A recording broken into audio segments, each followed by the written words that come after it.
Hey everyone, Mikki here. You're listening to Mikkipedia.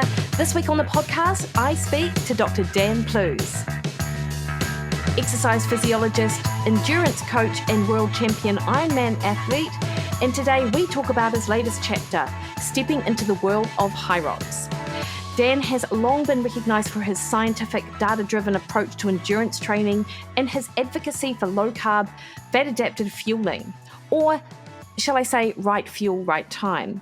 But his pivot into hybrid fitness has been both a personal and professional experiment, one that's tested his identity as an athlete, reshaped his training, and sparked new questions around fueling, function, and long-term health.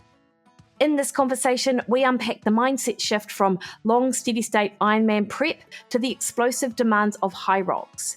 Dan shares what he's carried over from his Ironman days, where he's had to reinvent his approach and how his fueling strategy has evolved in a more glycolytically demanding sport.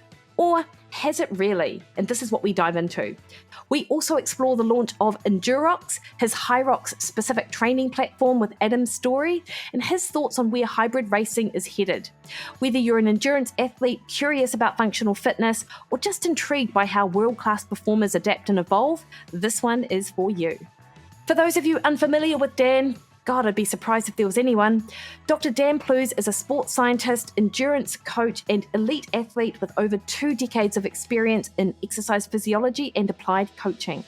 He holds a PhD in heart rate variability and is a world leader in endurance training methodologies. Dan has coached athletes to multiple Ironman and Olympic level performances, and in 2018 he made headlines by winning the Ironman World Champions in Kona age group with a course record time of 8:24. That was the fastest ever by an amateur, and then I believe it was 22 where Dan actually went under 8 hours in Ironman California.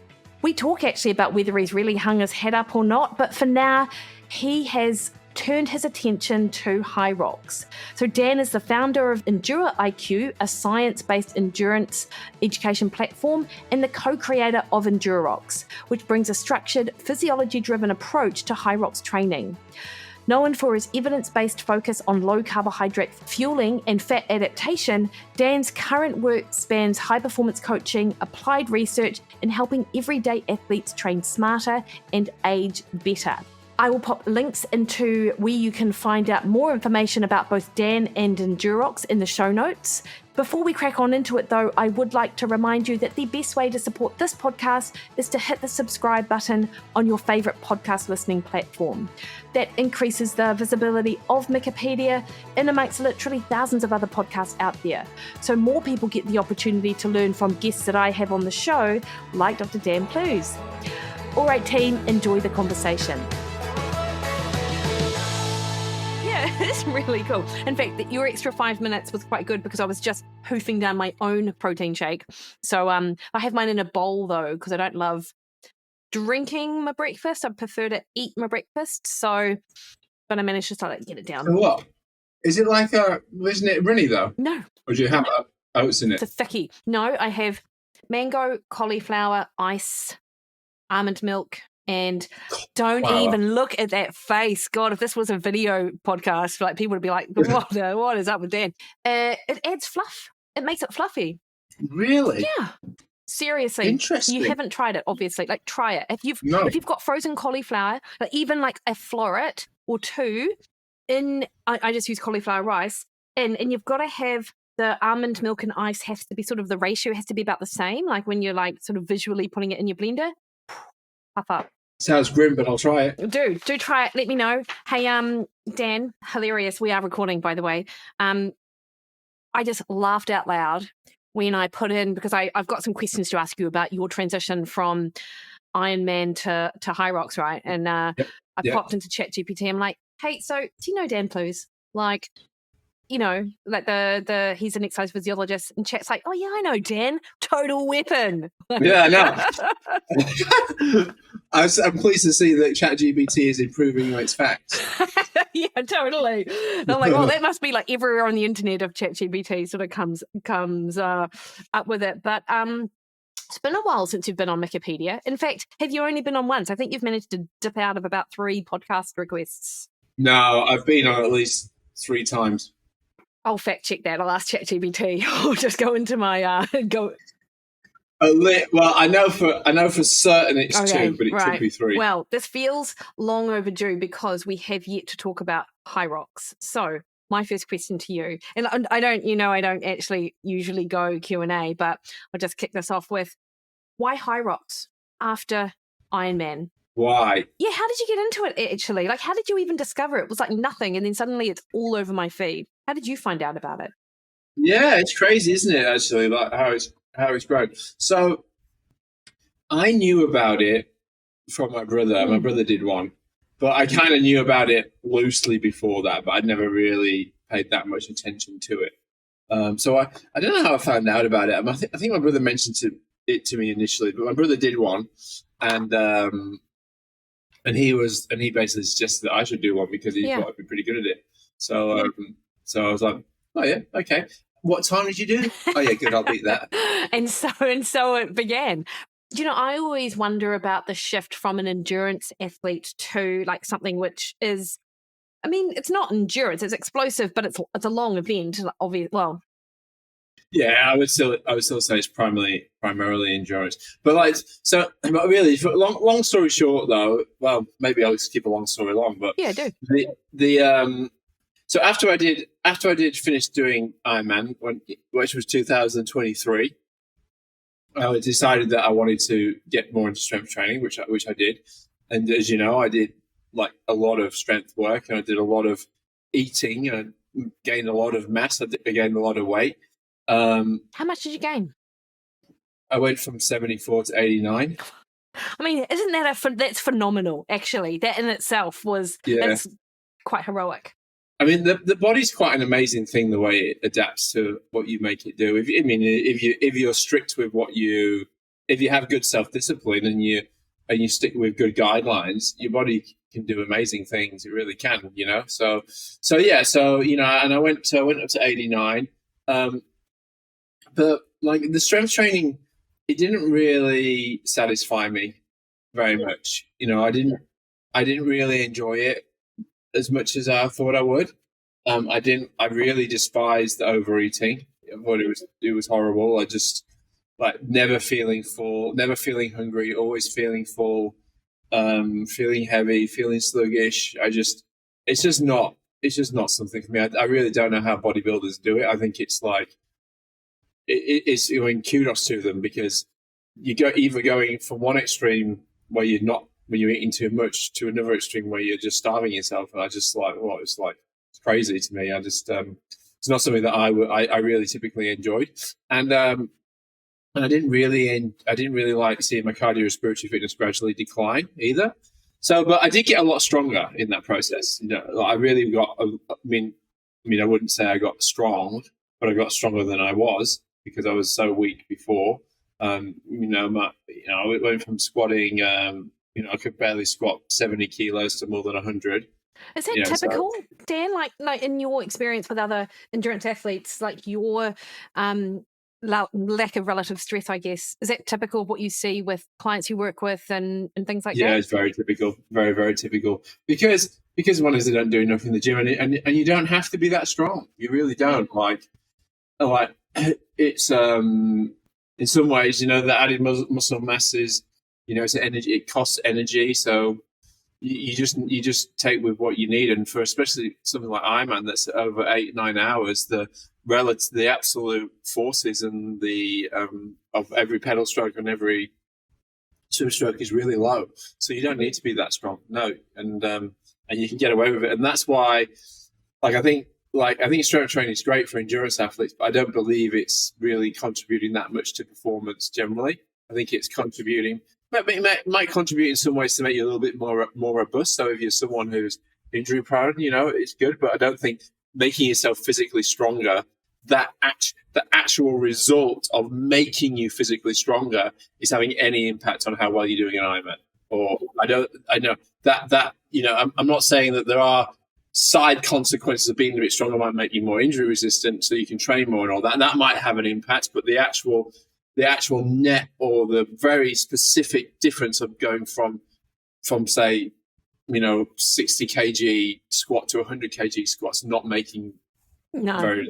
making very little difference. That's such a good point, actually. And because if I think about studies done in like cyclists and swimmers looking at their bone density, for example, it's like terrible, absolutely Yeah. terrible. And then, I mean, with triathlon, swim, bike, run, I mean, running is pretty good for bone density. In fact, tennis apparently is like one of the best things for bone Any density. sort of impact type of sport is, yeah. Yeah. But so I appreciate what you're saying there. Yeah, but there was actually a study that was brought out not long ago. I can't remember the name of it. It was by, I think it's by a Spanish group, but they compared like squats versus over gearing on the bike, strength, like, and the actual performance gain in cycling was better from doing over gearing on the bike than it was from actually doing squats. So, like specific strength. I mean, when I was doing Ironman, I believed a lot in specific strength training. So I did a lot of strength training, but a very specific strength. So I did a lot of paddles in the pool, a lot of over-gearing on the bike, a lot of hill running, but I never really got into the gym and did very heavy weights. I do some like go in there and do what most endurance athletes do. They throw, get the Swiss ball out and flop around on a foam roller, and nothing really that specific. I kind of enjoyed it, but anyway, never really enjoyed it. I never really liked my cardiorespiratory fitness. Getting worse. And then I went on a cycling trip with my dad and my brother to Italy. So by default, I wasn't that fit cycling, but I was fit enough to keep up with my dad and my brother. That was fine. But as a result, I got, we were cycling for like just over a week. We were doing like 6-7 hour big ride days up massive alpine passes, and my fitness came back. So I got really fit really quick. I dropped a lot of weight. I went down to down to 80. So, dropped to like 5 kilos in that period of time. And felt better? And I felt better. Yeah, I felt better. My resting heart rate was lower. My HRV was higher. And then from there, I was like, yeah, okay. My brother was on that trip, so I talked to him a bit more about HYROX, and then I entered one in Brisbane. Yeah. So. And what was that, October or November? When was Brisbane? Brisbane was in... It was pre-Kona, wasn't it? It was before Kona. Yeah, it was before Kona. So I think it was like September, August. Yeah. Yeah, I think it was late August. Yeah. Yeah. For what it's worth, like I know what you mean about a couple of things. Like, first of all, the grind of eating and strength training, and that's what bodybuilders do as part of their sport. Like, it's just part of the sport, right? It's the same way that I'm sure most people couldn't see how you could like get out on a bike for 6 hours. Like, they couldn't think of anything worse. For triathlon, that's a grind as well, but that's the grind that you prefer compared to like... Yeah, exactly. And it's just the way it is. Yeah, I guess everyone likes their specific things, and like I grew up doing endurance sports, and it's something that I really like. And there's even some...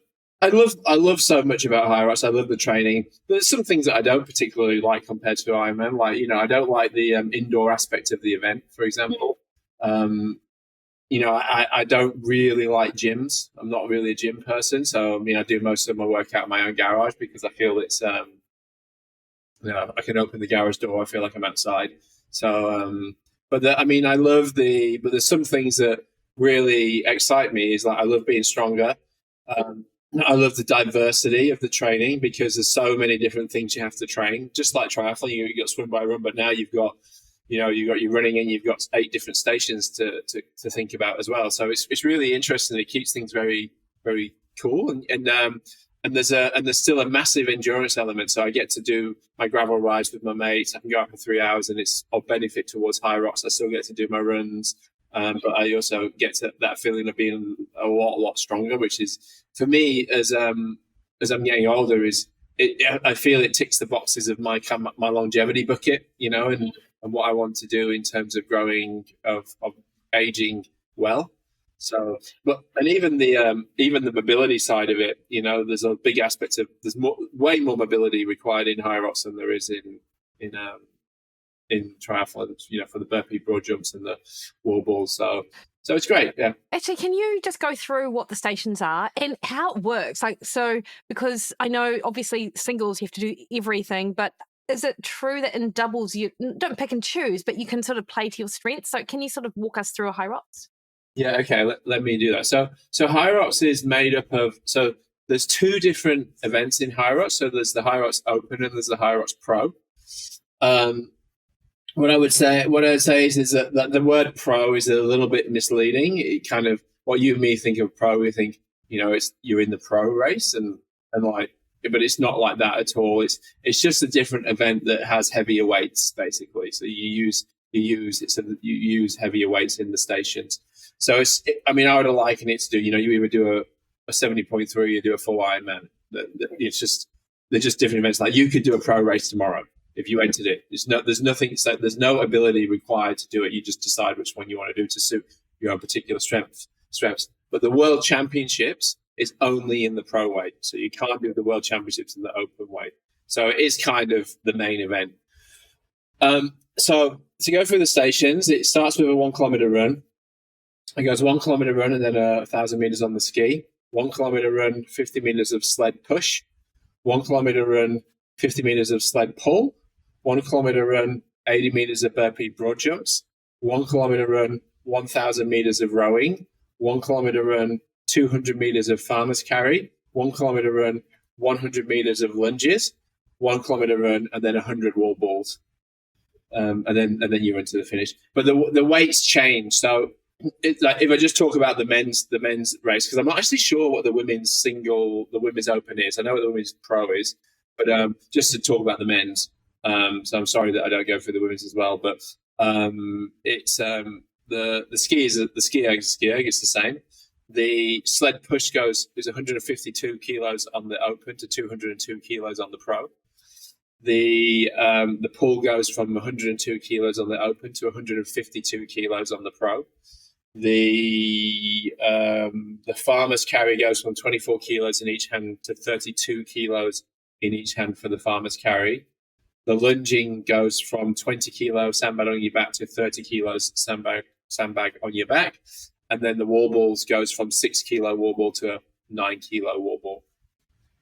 So it's quite a big step up. And if you do doubles, do you have to do all of the stations? Like, how does that work? Yeah, so the way it works in the doubles is that you run together, but you can share the stations. And you can share the stations in any way you like. So it's like you go, I go, you go, I go. So say and you can do it however you want. So when I did the doubles with Art, for example, because I was a stronger runner than him, I would start and finish the stations. So he would do the middle station. So, because then he would more tired coming off the runs, and then he'd get a rest before we started the run again. So then he'd do the middle bit, have a rest, and then we'd start. But that's kind of, but you can really do it any way you want. Like if I do it, I'm probably going to do a mixed doubles with Kate in Sydney. And if I do that, I will, I'll do more of the station, obviously. I'll probably do a third and 2/3, she'll do a third or something like that. Yeah. So what do you prefer, Dan? Do you like the singles or the doubles? Oh, they're very different. I mean, I've always been it depends what for. From a competitive, like my focus, it's the singles, but I enjoy doing the doubles as an extra thing for just fun and enjoyment. So typically, like I've done single. So when I did in Auckland, I actually did the open in the morning singles, and that finished at 9:30. Then I did the doubles with Art in the afternoon at 1:30. So I did 2 in one day. And then when I did Brisbane, I did the pro men on the Saturday night, and then I did the open doubles with my friend Adam Story on the Sunday morning. So you can do them. I mean, I think I like them both really. They're just very different.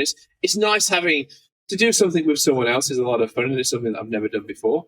So, and I'm curious. Like I imagine that the idea of figuring out how to train for something like this would have been so great for your exercise physiology, strength conditioning brain. And I mean, I know you're not strength and conditioning per se, and we'll get to HYROX in a while. But like, was it a bit of a puzzle for you to sort of figure out, okay, how am I going to optimize my training to sort of suit this event? Like that would have been quite an exciting challenge, I reckon. Yeah, it definitely was quite an exciting challenge, and I think I'm really still. I think everybody is still learning a lot in the sport now, and I think no one really knows the answer. But it's definitely been quite an exciting experience to try and figure out how to train properly for it. And so far, I think I've done a reasonable job. And and I don't know everything. And I've seeked the help of people who have been in the sport longer than I have, and I've asked a lot of questions, and I've got a bit of guidance here and there, because I think, I'm very naive to think that I'm a bona fide expert in HYROX after I've just done only done 3 races, 3 single races, and I think even though, I think if you understand physiology, you can build training programs, but the experience still counts. And I have, I've asked other people's opinions and got help when required as well. So yeah. And how many hours would you spend training a day now compared to, say, I guess I'll say your most competitive Ironman time, and I don't even know if that's like this. So how many hours now compared to your lead up to maybe your last Ironman in California? Yeah, I'd say I do about 15 hours now, so I still train quite a lot. I mean, but it's just my nature is that I'm quite, I like to do things properly. That's what I do. But whereas, so I'll be around 15 hours now, whereas I could have been around 20 to 25 when I was training for Ironman. So it's quite a bit less, but it's still, I mean, it's still, the main thing is the long sessions aren't as long anymore, and with the young kids, like I used to go out on a Saturday morning and I'd be gone nearly the whole morning until the afternoon, and then when I got back, I was absolutely shattered anyway. So I couldn't really parent almost, and thankfully I just don't get that. I don't get that high level of fatigue that I used to get anymore. So that's pretty nice, actually. Yeah, and has it sort of ticked the boxes with what you might have been missing with your Ironman training? Yeah, because there's still a massive endurance aspect to it. I still run 60K a week. So I still run a lot because running. And if you look at the athletes who are doing well in HYROX, who are coming from different sports, people, they all have a good aerobic background. It's mainly if you can run well, it's half of the event. It's pretty much half and half stations, half running, but that's one event of running, whereas you've got all those other different stations. Is just, they're all very different. So, any niggles or injuries sort of crop up with the switch in training? Like, I bet something like this would really sort of magnify any weaknesses. Yeah, I mean, I've been pretty good, actually. I mean, I would say I've always had a bit of a niggly back generally, and I would say it's actually got better than doing this kind of thing. But it's just, I've been pretty lucky so far. I've had a few little niggles here and there. My back's played up a little bit here. Sometimes my knees feel a bit sore from lunging, but I mean, nothing crazy, really. I mean, it's a very physically demanding sport, so you'd imagine that you would be getting a few more like injuries just because of the kind of positions you're putting yourself in all the time. But so far, I've been pretty fortunate, really. Yeah. And so how does your training week look then, Dan? Like, if someone was, I mean, no one is going to copy what you do. Oh, I say that, of course, everyone's going to copy if they listen to it, but I'm super keen to hear how your training sort of rolls out for the week. I imagine you have a set schedule or an idea in your head about what each day might look like. Yeah. So typically at the moment, I'm doing, my week consists of something like this. So Monday, I'll do a big session in the gym, like it's that generally an hour. So I'll probably run in the morning, something endurance-y, like 50 minutes to an hour, just endurance. And then I'll do a gym session, which will be more upper body focused. So military press, bench press, that sort of thing. So very upper body focus, and that will be that day.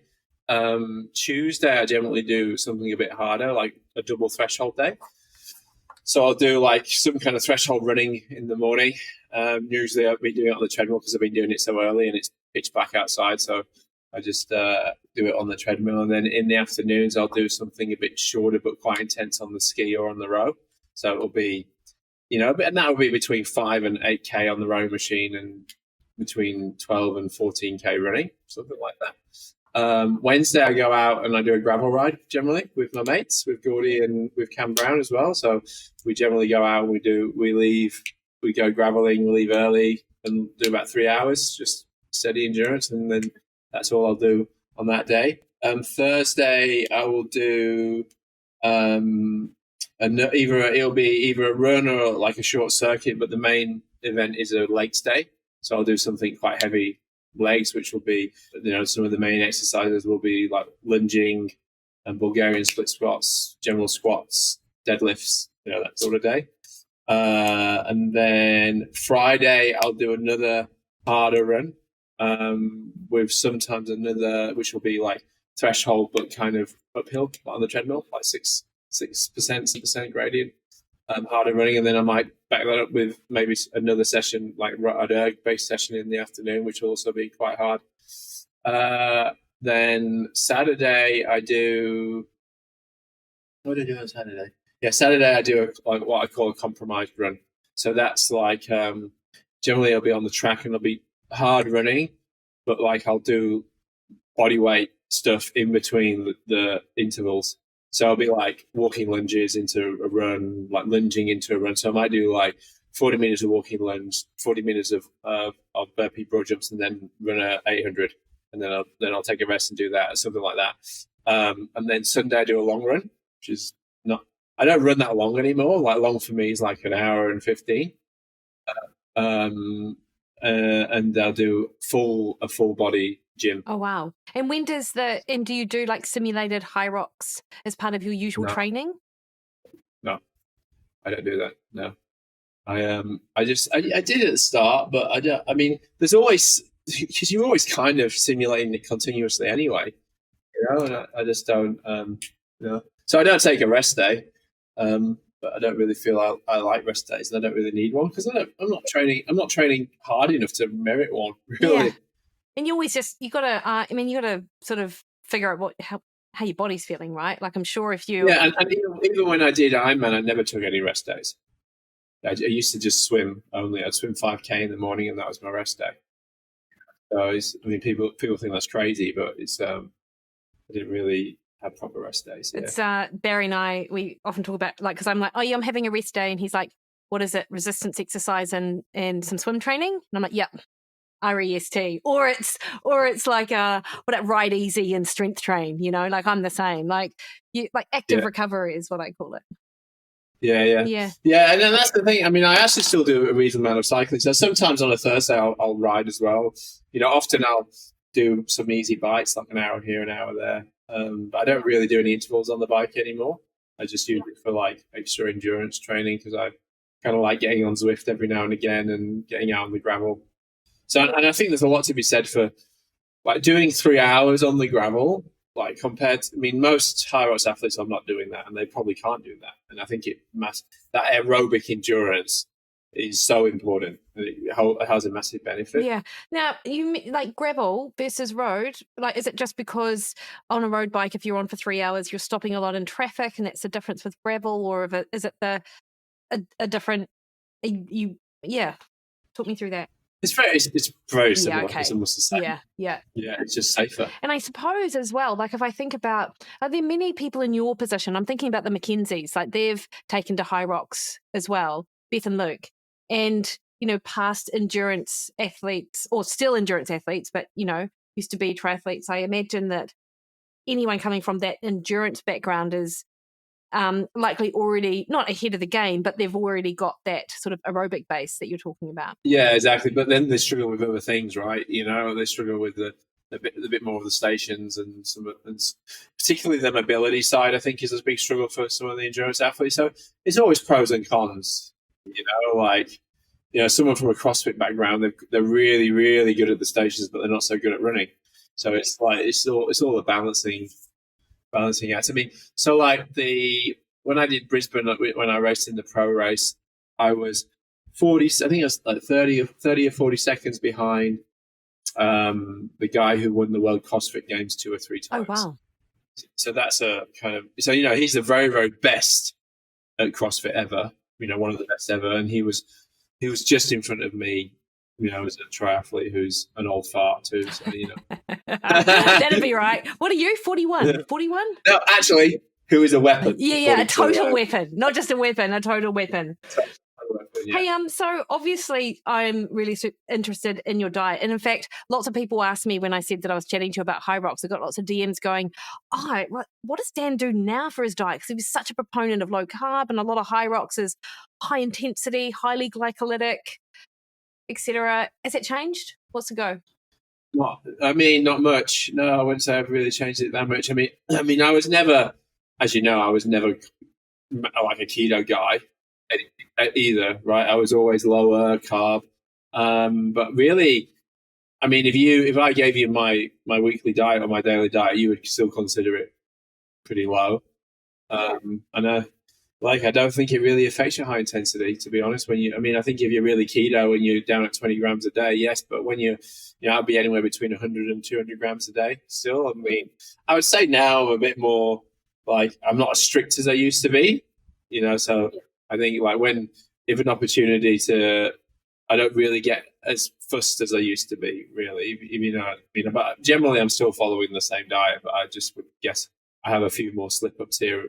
Well, I wouldn't say it's a slip-up because that seems like it's something that I don't want to do, but I'm just a bit looser with it because it's not – the reason I'm looser is because it's not as in – I mean, having a good fat oxidation is not really that important for HYROX. So it was quite – I deemed it as a real benefit for Ironman for me. And it's one of the reasons that I was quite good, so – but it actually hasn't really changed. It hasn't really changed that much, and I don't think, and I think it doesn't really affect your your glycolytic activity. Yeah. And so, do you listen to Andy Galpin? I know who he is. Yeah, I haven't really listened to much of. I haven't listened to his podcast ever. I mean, I've listened to a couple of them. You know how people just get stuck in that guru, or they get sort of shot into now I'm a guru type position. I don't know whether they place themselves there or just people just sort of talk about the same way Huberman is sort of put up there as a guru. Yeah. I think he's sort of like similar. Yeah. He was chatting to a nutritionist, Jordan Sullivan. He's a sport dietitian. He's like super expert in that sort of sport dietitian and in that fighting space. And then we're just having a conversation about low carb and endurance athletes. And Jordan, he's Australian. He sort of come through probably AIS, or he still has ties to AIS. And it's just so interesting to me, Dan, because it seems, this is a bit of a tangent from HYROX, but that Louise Burke's research on race walkers is held up as the prime example of the best research done in the low carb space for race walkers. And they talked about her being the greatest of all time in nutrition. And she's done a lot in nutrition, absolutely. But almost every single person that has conducted research in the low carb space, and those who haven't, could look at that study and absolutely the collection of studies, and there is just so much that was sort of designed to prove low carb didn't work. It's just crazy to me that they're still looking at that like that's the be all and end all research. It's really mad, and of course, you can design any study to give the outcome that you want it to give. And what's quite interesting, we always say, oh, well, it was only 3 weeks, but it was only 3 weeks, and if you know anybody who does a ketogenic diet, when do they feel the worst? In the first 3 weeks. 2 to 3 weeks. Yeah, in the first 3 weeks, exactly. And it's literally after that where they start coming out, and that's why, Andrew Kutnick, right, and Prinz and Notes and stuff, their studies have been 6 weeks. And there've been night and day difference, and they specifically said is that it's after 3 weeks they're terrible, after 6 weeks you're good. It's like, but also, what we've even worse in that study is it's specifically designed to elicit hyperglycemia in the intervention group, in the keto group. So you're pushing those athletes to be hyperglycemic. So of course they're going to go worse, but like, as we know now, as we've always known, really, is that, if you can prevent hyperglycemia, you give just enough carbs to keep blood glucose stable, which the recent study with Prinz is like 10 grams an hour, it's enough to get rid of any hyperglycemia, because at the end of the day, it's all to do with that. And I think, like, what with my stance on the low carb now is that I do not believe a low carb diet is better for performance than a high carb diet. But I will tell you it's no different. It's exactly the same. And we have systematic reviews. Arguably the gold standard of evidence, right? A systematic review and that show there's no difference. But yet we still seem to have the people of authority like Andy Galpin and this other guy who just say it doesn't, and it says it's terrible, and that's total nonsense. It's the same. And so the bottom line is that athletes have choices. You can have a choice of which, if you want to follow a low carb diet, you follow a low carb diet. You follow a high carb diet, you follow a high carb diet. But it should be governed by, how you feel, your blood glucose levels, your ability to tolerate different levels of carbohydrates. These are the main things that should be governing what diet you follow. Performance on one side is irrelevant because it's going to be the same. So then what about the other side? So you've got your performance, you've got your health. So if you're someone who feels that they can feel better, feel healthier on a higher carbohydrate diet, then go for it. But many people don't do that, don't feel that way, and they can't be that way because the metabolism won't support it. So it's unbelievable, and people of authority who have no idea. And what's worse, sounds like I'm a bit of a rant, but what's worse is that they have no idea that they have no idea. I know. Yeah, it's frustrating as hell. And that's more frustrating. So it's it's listening to them say that these are the best studies conducted, and this is the state of the research, and I'm like, what about that study there that showed that 85% VO2 makes no difference in performance? Your study, even the Prince study on the 5K, on the middle-aged athletes running a 5K, or the 800 and the 800 meters. Yeah, I mean, there's loads of it, but it's like I say, it's the bottom line is that if you're an athlete, you don't have to follow high carb diet, and you don't have to. And if you struggle to metabolize glucose, you're someone who gets a lot of gastrointestinal discomfort. You can, and it doesn't have to be low carb, but I would suggest something like periodized carb, like what you probably read Marco Altini's blog recently. Yes. Of his the way he did his carbohydrate periodization. So on the lower days when he was doing low intensity training, he was around 36 grams of carbs a day. But on the higher days, he was like between 200 and 300 grams a day. And to me, I think that's almost the gold standard of nutrition right there. And that's carbohydrate periodization. We often talk about carbohydrate periodization as we just go really high in carbs and then we sometimes cut it out. That to me is the wrong way around to do it. Marco did it the exact way it should be done. It's generally lower, better for your health. You can get more protein in that way. Brilliant. And then you increase it for those in higher intensity days. And he improved his fat oxidation like hugely. Like more than doubled his fat oxidation. More than improved his running economy. Improved his ability to do high intensity efforts, improved everything, and his general demeanor and well-being. So, it's just it's an interesting one for sure. Yeah, and I agree with you with that carb periodization. And doesn't that it feels just like common sense as well? On a day where you're out training 4 or 5 hours, you increase your carbohydrate intake. You increase your overall energy intake as well. Yeah. Well, I mean, the bottom line is, it is quite hard to meet your calorie requirements with just fats and proteins. If you're doing like a 4 or 5 hour day, it's quite difficult. And I think that these are some of over the time, I would say, I've probably changed my tune a little bit on that side of things. Whereas I used to just be like, I'll just do like almost the same amount of carbohydrates all the time. But I think I've learned now that a bit of an increase on those higher days and a decrease on the lower days, with overall you're being lower, I think is really good. Yeah, no, I agree, because I guess the other thing which you did mention, but just performance, there may not be a difference, but it's not just health while you're doing the sport, but it's health later. Like it's when you still want to be healthy at 50, 60, 70, 80. And you sort of, in your prime of your life, in your 30s and 40s, I suppose, like you sort of setting yourself up for how the next few decades are going to look too. Yeah, exactly. Yeah. Exactly. So talk to me then, Dan. So obviously you've got Enduro IQ. Yes. Yeah, so you're still training triathletes, you're still, and so you're a coach, you're still people are still going through your courses, and you're still like educating them on the triathlon side of things. Have you lost any love for triathlon?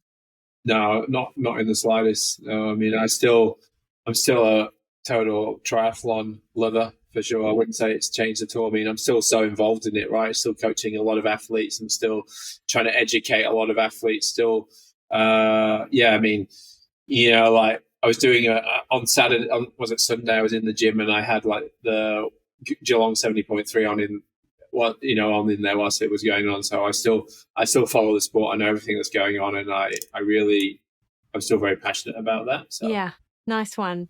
But of course, you've had you and Adam Story, who you mentioned earlier that you did your doubles with in Brisbane. You guys have put together HYROX. Yeah. So and HYROX is just another. Well, I would say it's not really another arm. I'd say it's a whole new company, and I'm trying to keep them quite separate, like the HYROX and HYROQ. So we are very different companies, because I don't want them to get intertwined. And for that reason, I do worry about the triathletes feeling that I've forgotten about triathlon, which I haven't at all. I still have so much. I have way more interest and way more. I spend all my days doing triathlon stuff mainly still, and I do a little bit of HYROX. But what we don't have with HYROX is it's only going to be a subscription based training model. So we won't do courses, and we won't be doing one-on-one stuff. So it's like programs for people who want to engage and want to get into HYROX. Yeah, subscription based programs, really. So you join the society, as we call it. So the HYROX Society is kind of the community group where you can have webinars, you have training plans, you have a rolling plan, you can drop in your different phases of training. We help you do that, and it's between me and Adam Story, and I think it's a really good setup because as you know, lots of my career was based as an exercise physiologist, right? So we would, as an exercise physiologist, we'd work with the coaches as an endurance expert, right? And then we'd build the programs and help the coaches build that. But then on the other side, the coaches, they had the strength and conditioning expert who was a real strength guru. And I think that's something that's really missing in HYROX, is that I believe that you cannot be a bona fide expert in both of these things. You can have good knowledge. I mean, I would have good knowledge in both, but I'd have nowhere near as much knowledge in the strength and conditioning space as someone like Adam does, who is just a purist PhD in sport exercise, in sport strength and conditioning related activities. And on the other side, you've got me, who's more of a pure endurance physiologist who's spent his lifetime in, doing testing and working with athletes purely in the exercise physiology and working in the endurance space. And, then what happens in general Olympic programs is you have these two levels of expertise that build the program. And that's what we're doing in HYROX, is we've got the highest level of expertise in endurance and strength to build the ultimate hybrid program. And I think, like all the other HYROX programs, they probably just can't compete with that because they don't have that level from each side. You got one person who is trying to be an expert in all of that, and I really don't think it. I think it's quite hard to do that. Yeah. So is it up and running, Dan? Yep, it's up and running. Yeah, so people can join. Yeah, it's all online. HYROX.co. So no M, so not com. So HYROX.co. And you can sign up and join the society now, and it's all ready to go. I mean, we're still building things out. So we've had some explanation videos made. We actually had our first weekly webinar this morning. Oh, nice one. So that was pretty good. But yeah, it's all running. We're just trying to see where it goes, really. Just build it, and hopefully we'll get a good community going. Yeah, such a good idea. Like, I love the idea of HYROX. I'm not sure if I'm not like ready to dive in or anything like that, but I can absolutely see the appeal for someone who has an endurance background, sort of might be looking for something different because for whatever reason they can't run in 4 hours anymore or whatever. Like, it's got so many of the same elements that sort of lend itself, that you're drawn into when you are like a runner or a triathlete. Yeah, but I think everyone's drawn into it, right? Even the mums going to the gyms are drawn into it. and that's what we're trying to do. Enduro. It's different to Enduro IQ. Like Enduro IQ, we're quite, I would say we're quite high end, and we seem to attract like the higher end triathletes. Whereas with HYROX, we're really trying to be very welcoming and holistic to everyone. So no matter what the level, I mean, our motto is, meet you at your level and take you to the next. With this idea that the scientific application of training is for everyone. Regardless of your ability, regardless of if you're beginner, intermediate, or advanced, the scientific method of training should still apply to you, because you still want to be training in the same zones. You still want to be working the same movements that are specific to HYROX. On all these things are still important no matter what your level is. I don't believe that because you're a beginner, you should just have a program that's like run for 5 minutes or run for 30 minutes with no intensity around it, or just do, or 5 times 10 reps with no intensity or specificity. It's a hard word to say, specificity around it, right? So, and that's what we try and do in HYROX, is we really try and push that for people to believe that scientific method is not actually that complicated, and it can be for everyone. So yeah. Nice one. And how many, like, is it structured in that, 3 days a week, 4 days a week, 5 days a week? You can sort of jump in and do however many sessions each week? Is that? Yeah. So the way we structure it is we have basically 4 different levels. So we have what we call the contender, the challenger, the pioneer, and the HYROX. So they're like, they're different levels. Just it's basically beginner, intermediate, competitive, and advanced, right? So and every single day there's between 1 and 3 sessions in the program. We number them 1 to 3. So if you prioritize 1, if you want to do 2, you do 2. If you're like big time, you want to do 3, you do 3. But obviously, your contenders and your challengers are doing probably 1 or 2. And we kind of make that suggestion. And then also within each session, we're also giving different recommendations for beginners and intermediate. So, for example, we might do as many rounds as possible for 35 minutes for the HYROX, the advanced. But then we say, for your pioneers, just do 15 minutes of this. So it's all catered for the different levels as you jump into the program. So that's the way we do it. Nice one. And is it in lead up to a particular event, like 12 weeks out from Brisbane, or actually regardless of when the next event is, these are just things that are foundational to your performance with HYROX? Yeah, so it's both really. So we have a foundational plan, which automatically gets injected into your training plan. So the foundational plan that you can follow. But then we have lots of other plans that you could drag and drop into your calendar and do that instead. So we have like tapers, for example. So if you've got a race coming up, you could follow the foundational plan and then pull in a taper just before the race. Or we have like a 4-week competition phase that you could just pull in if you've got a competition coming up. So theoretically, you could follow the foundational plan, then drop in a competition phase 4 weeks before and a taper phase, and then you can just follow it like that. So that's how it rolls. We'll obviously put in the show notes where people can find HYROX. A couple of extra things, Dan. You and I talked before your Brisbane one. We sent some emails about just the nutrition, because of course the competition was in the evening, and actually 10:30, I think, p.m. New Zealand time. Yeah, well, it was 8:20 p.m. Brisbane time, which was 11:20 p.m. New Zealand time. How did that go? How did that work out? It went really well. Yeah, I mean, I couldn't sleep that night, but but your performance was great. Yeah, my performance was great. Yeah, I mean, I knew I wanted to start the event feeling a little bit hungry, which I did. I just kept things quite simple that whole day. I tried not to eat that too much the whole day, really. I was waiting around all day for it, obviously. I just kept things simple, which was like just, basically plain rice, pretty much.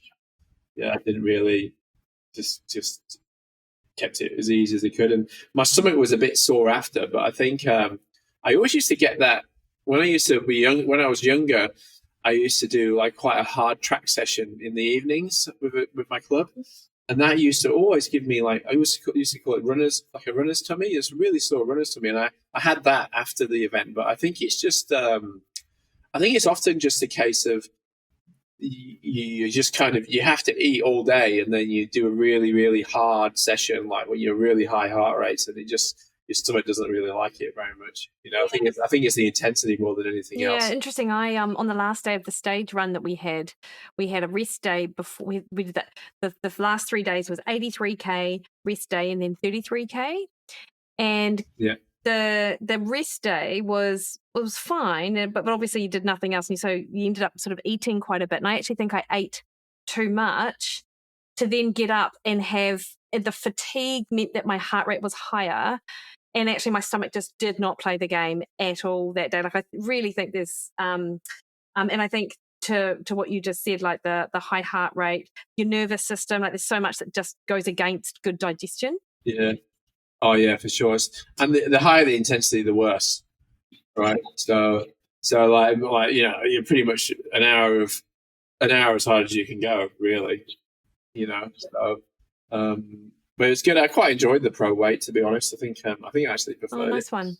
And look, just to, I guess, finish up, but also pivot slightly. Pillar Performance, the podcasts, the supplements. The podcasts have been great, by the way. Really loved. Yeah. I saw you had my old mate Greg on. He was amazing. Yeah, he's really good. He's the best. Really great. He knows his amigas. He really does. And I've got to say, Dan, when you said in that interview with him that you bite your fish oils and it actually tastes pretty good, which of course is a great way to figure out whether or not they're oxidized, right? It's bloody good, actually. It's not even that it doesn't taste bad. It actually legit, like, because I did that in the weekend with Nordic Naturals and it was so disgusting. I'm like, okay, so this is something that Pillar does really well. Like, not only are they really great quality supplements, but actually they taste really good too. I think the taste speaks to the quality, right? Agree. Because it's not oxidized and it's not been sitting around for long, and it's fresh.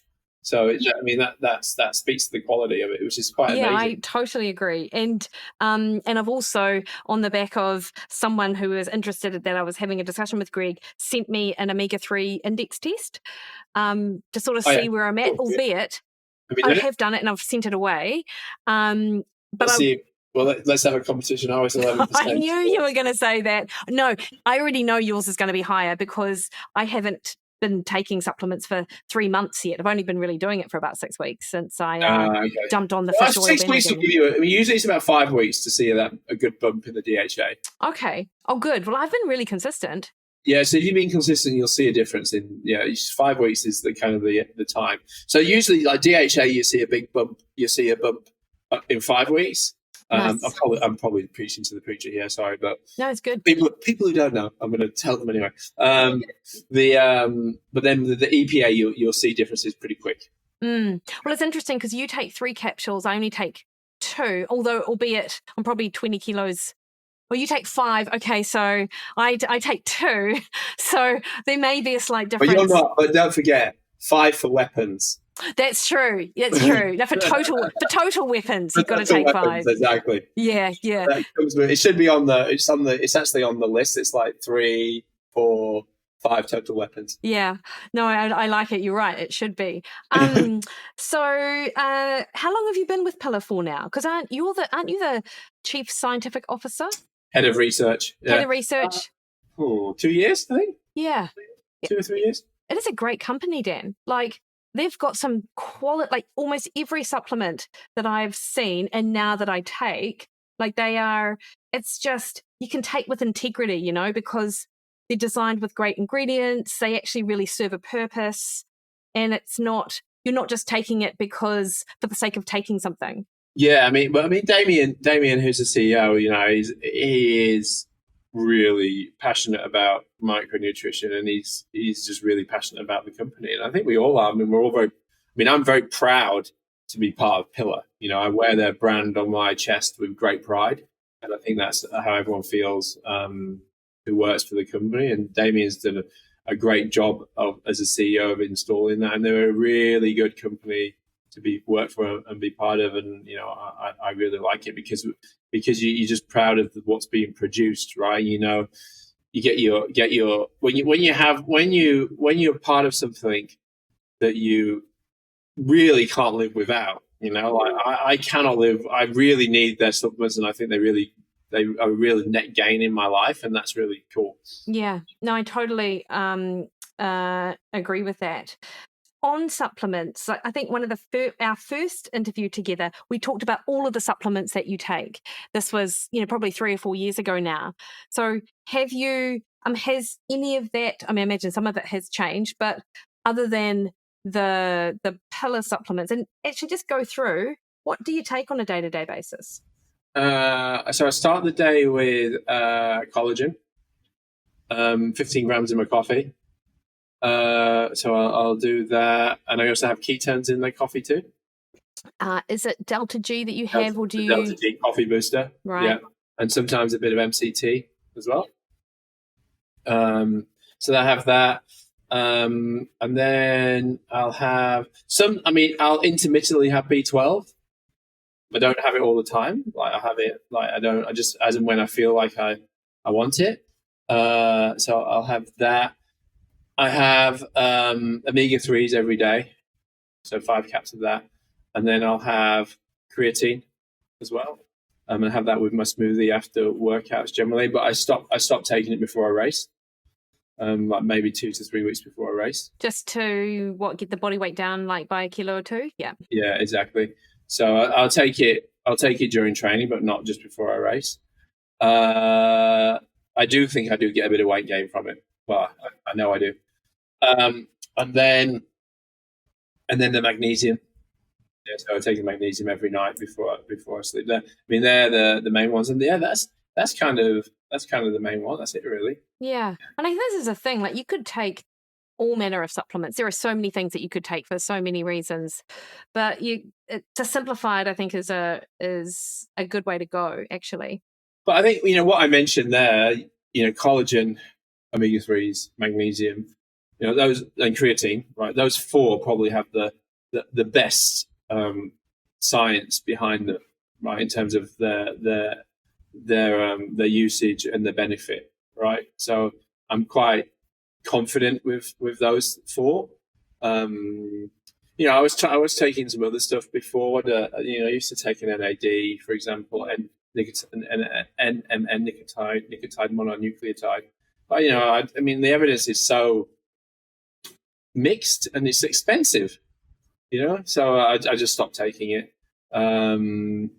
So there's so many different things you can take. 2 things. One, the pillar magnesium pineapple and coconut is the most delicious thing I think I've ever taken. See, I like the berry more. Oh no. Well, most people like the pineapple one more, actually. Yeah. So.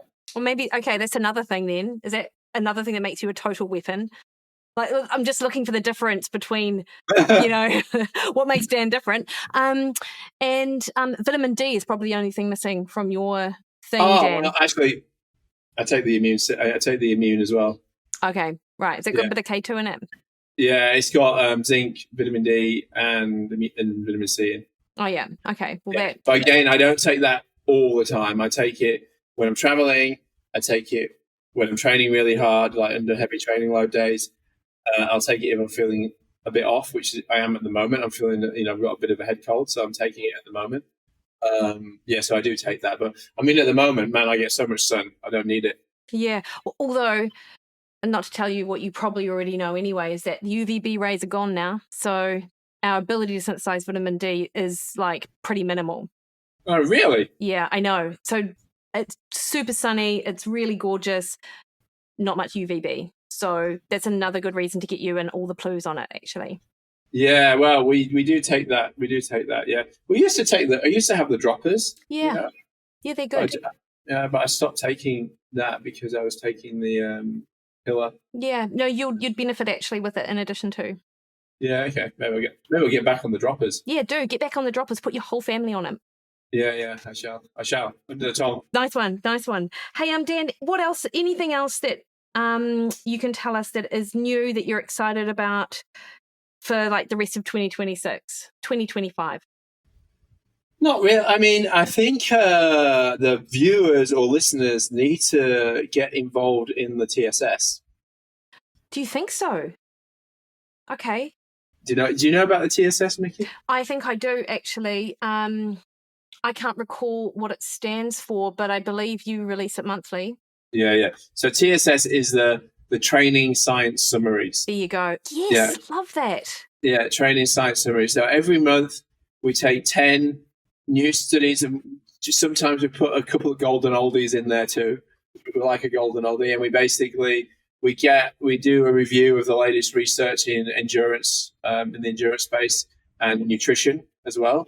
And we review it, we summarize it, give practical application based on it, and it's a great way to keep up to date with what's going on in the research world, really. To keep current with your practice. So whether you're a nutritionist, an endurance coach, a student, it's just a great way to keep on top of it. So it's me and Dr. Ed Maunder who take the studies, and we summarize them, and it's only $7.50 a month. New Zealand, USD. Yeah. $7.50 USD per month. So it's super cheap.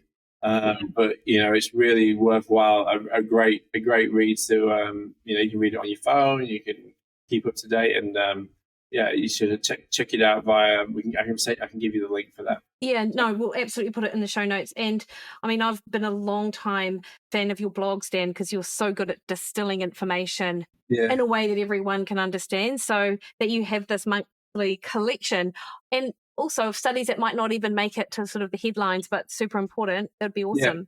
Yeah, exactly. And I think that's one thing that I will be doing differently in 2025 is I'm going to stop doing the blogs. Yeah. I'm going to do the TSS is one, and I'm going to do more YouTube videos. Oh, cool. Educational YouTube videos, like the one I did for Lionel Sanders. Enjoyed that. That was very good. Yeah. Yeah. So I'll do more there, and it was actually surprisingly popular. Great. So. Yeah, I'm not surprised. So I got a few. Obviously, there was a few negative comments, but I'd say it was 80% positive, 20% negative, which is that's right. That's fine. That's great. I mean, you're not there to please everyone, are you? No, and yet you never will, right? No, totally. Awesome, Dan. So we will put links to TSS, to HYROX, to Enduro IQ, of course, and just your website in general, and Pella Performance. This is awesome. And TSS. Amazing. Yeah, cool. All right. Thanks, Dan. Awesome. Thanks, Mikki. See ya. Bye.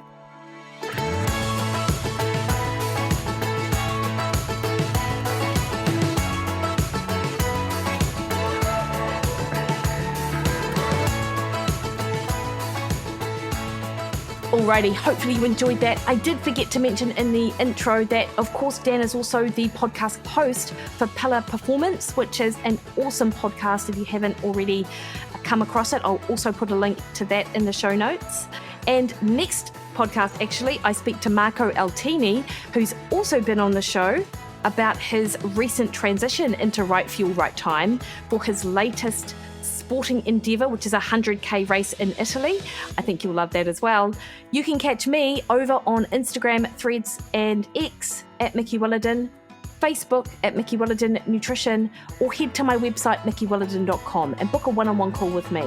All right, guys, you have the best week. See you later.